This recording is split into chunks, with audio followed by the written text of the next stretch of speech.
আমরা সব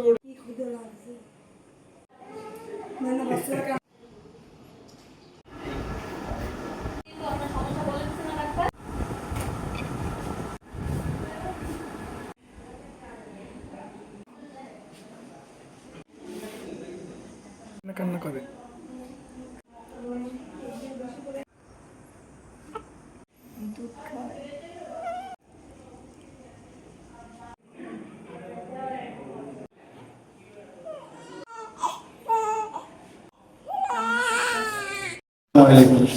আমি ওই যে পাম্পে স্ট্যান্ডে বসা ছিলাম গাড়ির সামনে, পরে ওই মহিলা দেখছি উলঙ্গ অবস্থায় হাইটে আসে পাম্পের ভিতরে।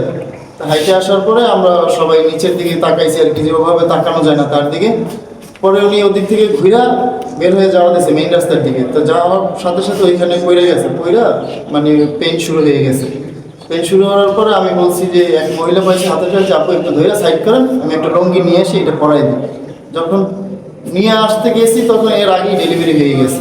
পরে আমি লুঙ্গিটা আইনা পরাই দিছি। পরে মহিলা তো ওদিকে বাচ্চা হওয়ার পর হাইটে গেছে, এক হাত দিয়ে ধরছি আর বাচ্চাটা কোলে নিয়ে আমি হসপিটালে নিয়ে আসছি, আর মহিলাকে অটোতে করে নিয়ে আসছি, পাগল মহিলাকে। এই তারপরে এখানে তো ডাক্তাররা ছিল, রাসেল স্যার ছিল, তারপরে টিয়ানো ম্যাডাম ছিল, এই এরা পরে আসছে আর কি।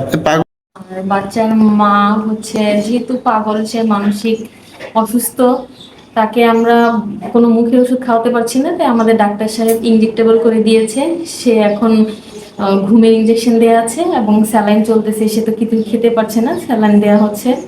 আর যেহেতু অনেক মানে টিয়ার হয়েছে, তার সেটা রিপেয়ার করা হয়েছে এবং তার যত ব্যথার ওষুধ বা যত কিছু আছে সব যাবতীয় ট্রিটমেন্ট সেভাবেই চলতেছে। আমাদের সার্বক্ষণিক একজন আয়া ওয়ার্ড বয় রুমের ভিতরেই থাকবে, আর আমরা নার্স যারা আছি তারাও সার্বক্ষণিক এই পাশের রুমে আমাদের ডিউটি রুমে থাকবো।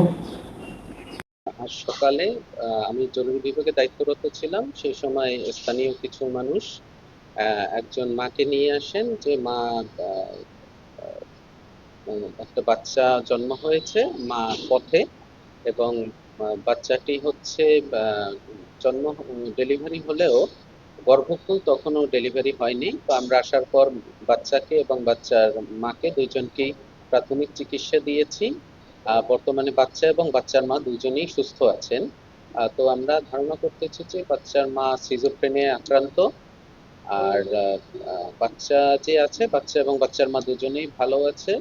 বর্তমানে বাচ্চার মা আমাদের হাসপাতালে ভর্তি অবস্থায় চিকিৎসাধীন আছে। এখন পর্যন্ত বাচ্চাদের আমরা কোনো গার্ডিয়ান খুঁজে পাই নাই, তবে আমরা উপজেলা প্রশাসনকে জানিয়েছি এবং উপজেলা নির্বাহী কর্মকর্তা মহোদয় অলরেডি এই ব্যাপারে তিনি দেখভাল করছেন। আর বাচ্চার যে পরিচয়টা পাওয়া গেছে, মানে মায়ের ভাষ্যমতে তার নাম হচ্ছে মমতাজ, এছাড়া অন্য কোনো পরিচয় পাইনি, এবং আমরা ধারণা করতেছি তার বয়স 25 বছরের আশেপাশে হবে, কিন্তু কোনো ঠিকানা বলতে পারেনি।